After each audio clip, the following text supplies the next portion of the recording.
சென்னையில ப்ராப்பர்ட்டி வாங்கணுமா இல்ல ரெண்டுக்கு வேணுமா இல்ல ப்ராப்பர்ட்டியை சேல் பண்ணணுமா? கமர்ஷியலா ரெசிடென்ஷியல் கான்டாக்ட் akermit.com 9384915181. அட அட அட இந்த 2026 எலெக்ஷனு அமோகமா கிளம்பிச்சா கட்டி அது எந்த மாதிரியான பரபரப்புக்குள்ள உள்ளாயிருக்கு அப்படின்னு தெரியுமா? ஒரு பக்கம் அசுர வேகத்துல ஒரு நாளைக்கு 5 தொகுதி, இன்னொரு பக்கம் தொகுதி தொகுதியா ஒருத்தர் போயிட்டு இருக்காரு. ஆனா வேட்பாளர்கள் ஒரே நேரத்தில் அறிவிக்கிறாரு. இன்னொரு பக்கம் என்ன பண்றாங்க அப்படின்னு பார்த்தீங்கன்னா, எல்லா தொகுதிக்கும் பயணம் போயே ஆகணும் அப்படின்ற ஒரு பெரிய முடிவில் இருக்காங்க. ஆனால் ஒரு சில பேர் தொகுதி பங்கீட்லேயே இன்னும் பிரச்சனை இருக்குது அப்படின்னு சொல்லி இன்னமும் தேனாம்பேட்டை பக்கம் போயின்னுக்குறாங்களாம். இதெல்லாம் என்ன மேட்ரு அப்படின்னு பார்த்துடலாமா?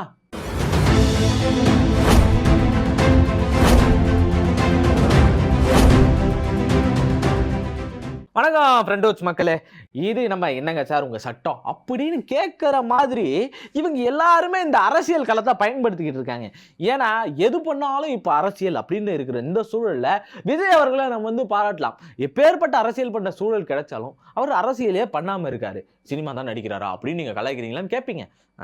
ஆக்சுவலி அதான் உண்மை. அவர் அப்படிதான் நடந்துகிட்டு இருக்காரு. என்ன மேட்டர்னா, இது வரைக்கும் தேர்தல் அறிவிக்கிட்டோம் ஆதவர்ஜனாப்பா அப்படி வீசுறாரு வார்த்தைகளை. தேர்தல் டேட்டு மட்டும் அனௌன்ஸ் பண்ணிட்டோம், எங்க அண்ணன் எல்லா இடத்துக்கும் வருவாரு, தடுத்தீங்கல்ல நீங்க, இதுக்கு மேல தடுக்கவே முடியாதுன்னு அப்படின்னு சொல்லிட்டாங்க. ஒரு பக்கம் ரோட் ஷோக்கு தடை அப்படின்னு சொல்லி சொன்னாங்க. அப்படின்னது இவங்களுக்குலாம் அதிர்ச்சி.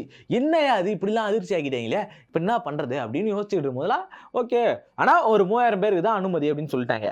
உடனே நம்ம டிவிக்கே உடைய அந்த குறும்பன்ஸ் அப்படி சொல்லலாம், பட் நமக்கு டக்குன்னு வார்த்தை வரல, அந்த வார்த்தை சொல்ல வேணாம்னு மென்ஷன் பண்ணுறோம். அவங்களுக்கு எல்லாருக்கும் வந்து ஒரு கோபம்.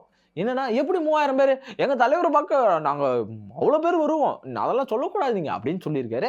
உடனே அதெல்லாம் இல்லைப்பா, அத்தனை பேர் தான் வரணும்னு ஸ்ட்ரிக்டாக சொல்லிட்டாங்க. என்னன்னா ஒரு தொகுதிக்கும் அவர் வரப்போகிறார். அப்படி ஒரு தொகுதிக்கு வரணும் அப்படின்னா நீங்கள் அதுக்கேற்ற கட்டுப்பாட்டில் இருக்கணும் இல்லையா? நீங்கள் பாட்டு அவசரப்பட்டு எல்லா தொகுதியில் இருக்கிறவங்களும் ஒரே இடத்துக்கு போயிட்டீங்கன்னு வச்சுக்கிங்களேன், கூட்ட நெரிசல் ஆகிடும், நாளை பின்ன சிக்கலாகிடும். விஜய் என்ன திரும்ப 30 நாள் கழிச்சு தான் வருவார். அப்புறம் எலெக்ஷன் முடிஞ்சிடும். என்ன அவர் போய் ஒழிஞ்சுக்கினாருன்னா என்ன பண்ணுறது? வீட்டில் தூங்கின்னு இருப்பார். அதனால நீங்க பார்த்து சூதாரணமா இருந்துக்குங்க. எப்படியாச்சும் எங்க அண்ணன் ஜெயிக்க வைக்கணும் அப்படின்னு நினைக்கிறோம் அப்படின்னு நினைக்கிற மக்களுக்கு நீங்களாம் வீட்டிலே இருந்தீங்கன்னா, ஏப்பா அவர் தான் ஜெயிச்சிட்டா உங்க வீடுக்கு வரேன், எல்லாருடைய கிராமத்துக்கும் வரேன்னு சொல்லியிருக்காருல்ல, அதை மீறி ஏன் நீங்க போறீங்க? எனக்கு தெரிஞ்சு ஒரு சந்தேகம் என்னன்னா, எப்படி நாங்கள் ஓட்டு போட போகிறதில்ல, இவரெல்லாம் வாய்ப்பு இல்லை, இப்போ கிடைக்கும் போதே போய் பார்த்துக்கலாம் அப்படின்னு நினச்சிட்டு இருக்காங்களோ என்னவோ. திரும்ப எப்போ வருவார் எல்லாம் தெரில, பக்கத்து ஒரு தானே போய் பார்த்துட்டு வந்துடலாம் அப்படின்னு நினைக்கிறாங்களோ, அந்த நினைப்பில் தான் ஓட்டு போடாமல் தடுக்கிறாங்களோ அப்படின்னு ஒரு பெரிய சந்தேகம் இருக்குது இங்கே இருக்கக்கூடிய மக்களுக்கு. எனக்கு கிடையாது. இது ஒரு பக்கம் இருந்தாலும் இன்னொரு பக்கம் அவர் அதிரடியாக கிளம்பின ஒரு விஷயம் என்னன்னா, ஒரு நாளில் 5 தொகுதிக்கு போகிறாருப்பா.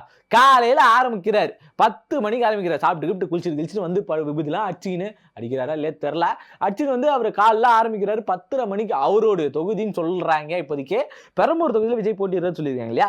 அந்த தொகுதியில் இது வரைக்கும் திமுகவும் அதிமுக அவ்வளோ ஸ்ட்ராங்காக இருந்திருக்கு. இன்னொரு பக்கம் சிபிஎம் கட்சி வந்து பார்த்தீங்கன்னா அவ்வளோ ஸ்ட்ராங்காக இருக்குது. பெரம்பூர் தொகுதியில் 3 வாட்டி பார்த்தீங்கன்னா அவங்க வந்து ஆட்சியை பிடிச்சிருக்காங்க. ஏன் அப்படின்னு பார்த்தோம் அப்படின்னா, அந்த இடத்துல தொழிற்சாலைகள் வந்து ரொம்ப அதிகமாக இருக்கக்கூடிய ஒரு இடம், அங்கே தொழிற்சங்கங்கள் அதிகமாக இருக்கக்கூடிய இடம். அப்படி இருந்த ஒரு இடத்துல வந்து ரொம்ப ஸ்ட்ராங்காக வந்து ஆர்டி கிடைச்சிருக்காங்க, தொடர்ந்து இருந்திருக்காங்க. இந்த மக்கள் நல கூட்டணி அப்படின்னு ஒன்று வச்சாங்க இல்லையா, அங்கே தான் வந்து பார்த்தீங்கன்னா கொஞ்சம் நலுக்கின்னு போயிடுச்சு. அந்த மக்கள் நல கூட்டணி அமையாமல் இருந்துச்சு அப்படின்னா இன்னும் மேலும் அவங்க அதை கையிலே வச்சுட்டு இருக்கிறதுக்கான ஒரு பெரும் வாய்ப்பாக அது இருந்திருக்கும். இப்படிப்பட்ட ஒரு இடத்துல அவங்க இப்போ திரும்பவும் சிபிஎம் என்ன பண்ணியிருக்காங்க அப்படின்னா, எங்களுக்கு சென்னையில் ஒன்று வேணும், 5 தொகுதி கொடுத்துருக்கீங்க, சென்னையில் கன்ஃபார்ம் எங்களுக்கு ஒன்று வேணும் அப்படின்னு சொல்லி அடம்பிடிச்சு நின்றுக்கிட்டு இருக்காங்க. அவங்களுக்கு அந்த பெரம்பூர் தொகுதியை ஒதுக்கிறதுக்கான வாய்ப்பு இருக்கு அப்படின்னு சொல்லியிருக்காங்க. பெரம்பூர் தொகுதி ஒதுக்குனாங்க அப்படின்னா பெரும் பலமாக அவங்களுக்கு வந்து கூடுதலாக சேர்ந்து அமையும், அதுக்கான வாய்ப்புகள் இருக்கு அப்படின்னு சொல்லியிருக்காங்க. இப்படி இருக்கிற இந்த சூழலில் விஜய் அவர்கள் அவங்க முதல்ல போய் பிரச்சாரத்தை ஸ்டார்ட் பண்றாரு. காலையில் 10 மணிக்கு 2 மணி நேரம், அவர் தொகுதின்றதுனால 2 மணி நேரம் அங்கே பேச போறாரு. 2 மணி நேரம் அவர் தான் பேசுவாரா அப்படின்னு பெரிய சந்தேகம் இருக்கு. ஏன்னா வழக்கமாக அவர் பேசுறதே ஒரு 10 நிமிஷம் 30 நிமிஷம் இப்படிதான் இருக்கும். ஆனால் அதை மீறி அவர் 2 மணி நேரம் அந்த இடத்துல செலவு பண்றாரு அப்படின்னா, வர்றதுக்கு ஒரு 1/2 மணி நேரம் லேட்டு, போறதுக்கு ஒரு 1/2 மணி நேரம் லேட்டுன்னு வச்சா கூட மீதி ஒரு 1 மணி நேரம் இருக்கு. அந்த 1 மணி நேரம் பேசுவாரான்னு கேட்டால் ஒரு 1/2 மணி நேரம் பேசுவார். ஒரு 1/2 மணி நேரம் இன்ட்ரோடக்ஷனுக்கே போயிடும். நம்ம ராஜ்மோகன் அண்ணன் வந்து இன்ட்ரோடக்ஷன் கொடுக்கறதுக்கே அதுலயே போயிடும். அது 2 மணி நேரம் அதுக்காகவே அங்க செலவு பண்றாரு. மத்த இடத்துல 1 மணி நேரம் தான் செலவு பண்றாரு. அங்க முடிச்சுட்டு என்ன பண்றாருன்னா, லஞ்ச் கிஞ்ச்லாம் முடிக்கிறாய்ங்க. முடிச்சுட்டு உடனே 1 மணிக்கே என்ன பண்றாங்க அப்படின்னு பார்த்தீங்கன்னா, 1 மணிக்கு வந்து இங்க போறாங்க. எங்க கொளத்தூர் சிஎம்மோட தொகுதிக்கு. அங்க போயிட்டு இருக்கிற டிஎம்கேவெல்லாம் திட்டணும். அதுக்கான வேலைகள் பார்க்கணும். அத செய்வாங்க. அத முடிச்சுட்டு அப்படியே என்ன பண்ணுவாங்க அப்படின்னு பார்த்தீங்கன்னா, வில்லிவாக்கம் வர்றாரு. நம்ம ஆதவர்ஜுனா போட்டியிடுறாரு இல்லையா? அந்த இடத்துக்கு அவர் வந்து வராரு. அங்க வந்துட்டு அங்கேயும் டிவிகேவ திட்டக்கூடியவர் இல்ல. அங்க வந்து டிஎம்கேவ திட்டுறாரோ இல்லையோ, டிவிகேல இருக்கக்கூடிய ஆதவர்ஜுனா அவர்கள திட்டுவாரு. வந்து எப்ப பார்த்தாலும் யாரு கேட்டா நீ வம்பு வளர்த்துடுற. இதனால எனக்கு பயங்கர பிரச்சனையா ஆகுது. நம்ம அஜித் ரசிகர்கள் வம்பு இழுக்கல இது வரைக்கும். ஆனா அவங்க வந்து கடும் எதிர்ப்புல தான் இருக்காங்க. இன்னொரு பக்கம் ரஜினி ரசிகர்களை தொடர்ந்து வம்புக்கு இழுத்துக்கிட்டே இருக்கிறது, காங்கிரஸ்காரங்களை வம்புக்கு இருக்கிறது இருக்கிற. அதனால நீங்க பார்த்து ஒழுங்கா இருந்துக்கோ அப்படின்னு சொல்லி வில்லிவாக்கம் தொகுதியில போய் ஆதவர்ஜுனா அவர்களை சொல்ல போறாரு அப்படி போல. ஏன்னா சமீபத்துல கூட இப்ப கூட அவர் என்ன பண்ணிருக்காருன்னா வம்பு இழுத்து வச்சிருக்காரு. ரஜினி கமல் இவங்கெல்லாம் பேசுறது எல்லாத்தையும் திமுக கூட இருக்கிறதுனால இப்ப தெரியுது, அதெல்லாம் வந்து அடக்குறாங்க, அதனால தெரியாம போயிடுது. அதாவது அந்த விஷயத்துல தான் தெரியுது இவங்க அடக்குறதெல்லாம், இவங்க அடங்கி போயிடுறாங்க. ஆனா எங்க அண்ணா அப்படி கிடையாது, பாருங்க எவ்வளவு தைரியமா வெளியே வந்துலாம் பேசுறாரு அப்படின்ட்டு. இந்த தஞ்சாவூர்ல பரப்புரைக்கு போனப்ப என்ன ஆச்சு அப்படின்னா, ஒரு தம்பி ஒருத்தன் பைக் ஆக்சிடென்ட் ஆயிருச்சு, மண்டை உடைஞ்சிருச்சு. அவங்க அப்பா புலம்புனாரு. காலேஜ் போயிருக்கான் அவன் நினைச்சேன், பார்த்தா அவன் இங்க இருக்கான். என்ன பண்றது, எப்படியாச்சும் காப்பாத்தானே ஆகணும், இதுக்கு மேல அப்படி ஒரு தப்பு நடக்கக்கூடாதுல்ல, பெத்துட்டோம்ல அப்படின்னு சொல்லியிருந்தாரு. அவ்வளோ மனவேதனையா பேசியிருந்தாரு. நானும் இன்னை வரைக்கும் பார்க்குறேன், அந்த தம்பிக்கு ஒரு வருத்தம் அப்படின்னு சொல்லி ஏதாச்சும் ஒரு இடத்துல சொல்லுவாங்க அப்படின்னு சொல்லிட்டு, எந்த இடத்துலையுமே அதுக்கான இதுவே நடக்கல. இப்ப அந்த பையனுக்கு யார் பதில் சொல்லுவா? உங்களை நம்பி தான் வந்தான். எப்ப வந்தது தப்பு இல்ல, அவனை அரசியல் படுத்துறீங்க, ஏதோ ஒரு கட்டத்துல அவன் வரான். ஆனா அவனுக்கு யார் பதில் சொல்லுவா? இப்ப அவன் இறந்துட்டான் இல்லையா, அவனுக்காக ஒரு இரங்கல் சொன்னீங்களா? கிடையாது. சரி, 41 பேர் இறந்த ஒரு இடம் இருக்கு இல்லையா, கரூர் சம்பவம். அந்த சம்பவத்துக்கு எனக்கு பெரிய கேள்வியா தொடர்ந்து இருந்துகிட்டு இருக்கு. சதி பண்ணிட்டாங்கோ, அவன் செந்தில் பாலாஜி சதி பண்ணிட்டாரு. சதி தானே பண்ணாங்க, நீங்க என்ன பண்ணணும்? அந்த டேவை 41 பேர் இறந்த ஒரு நாள்.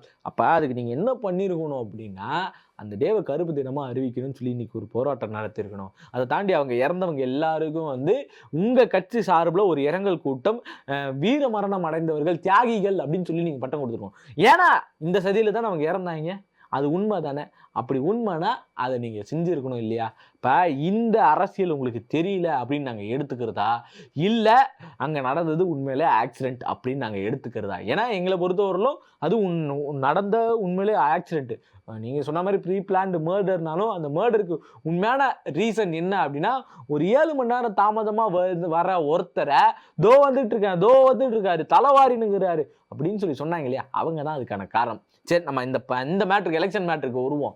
அங்க போனாலே நமக்கு கொஞ்சம் டென்ஷன் ஆயிடுது. அதனால நம்ம இந்த மேட்ருக்கு வருவோம். இவங்க வில்லிவாக்கத்துல இதை முடிச்சுட்டு என்ன பண்றாரு அப்படின்னா, அங்க இருந்து பக்கத்துல அண்ணா நகர் சின்னதா ஏதாச்சும் ஸ்நாக்ஸ், இந்த சைடு ஐட்டம்ஸ் இது எல்லாத்தையும் சாப்பிட்றதுக்கு, இந்த பிரெட் ஆம்லெட் இப்படி இப்படின்னு சாப்பிட்றதுக்கு அண்ணா நகர் வராரு. சாப்பிட்டு என்ன பண்ணுவாங்க, டீ கடையில் நின்று அரசியல் பேசுற மாதிரி அங்க நின்று பெருங்கூட்டத்தோட அரசியல் பேசுவார். இவரு அரசியல் பேசுவாரா இல்ல டிஎம்கே எதிர்த்து பேசுவாரு, அவங்களை திட்டுவாரு.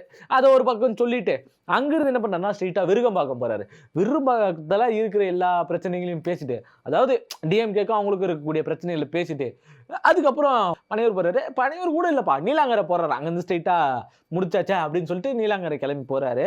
இப்படி தொடர்ந்து இவங்களுக்கு வந்து ஒரு பெரும் ட்ரிப்பா வந்து இது அமையும். இந்த ட்ரிப் நல்லபடியா அமையணும். அதாவது பிரச்சார ட்ரிப்புப்பா, இவங்க மட்டும் கிடையாது, எல்லா கட்சிக்காரங்களும் இப்ப ட்ரிப்புக்கு அலைய ஆரம்பிச்சிருவாங்க. இவ்வளவு பிரச்சனைகளுக்கு மத்தியில் இந்த பிரச்சாரங்கள்லாம் கையாண்டுகிட்டு இருக்க இவங்களுக்கு இந்த 26 எலெக்ஷன்ல வெறும் 10%, 9% தான் ஓட்டு கிடைக்கும்னு சொல்லியிருக்காங்க. நீங்க மறக்காம கமெண்ட்ல சொல்லிட்டு போயிடுங்க, அவங்களுக்கு எந்த சதவீதம் ஓட்டு கிடைக்கும், சிஎம் ஆகிறதுக்கான விஜய்க்கு வாய்ப்பு இருக்கா இல்லையா அப்படின்றத தெளிவா சொல்லிட்டு போயிடுங்க. மறக்காம லைக், சப்ஸ்கிரைப் இதெல்லாம் பண்ணீங்கன்னா நல்லா இருக்கும். நன்றி, வணக்கம்.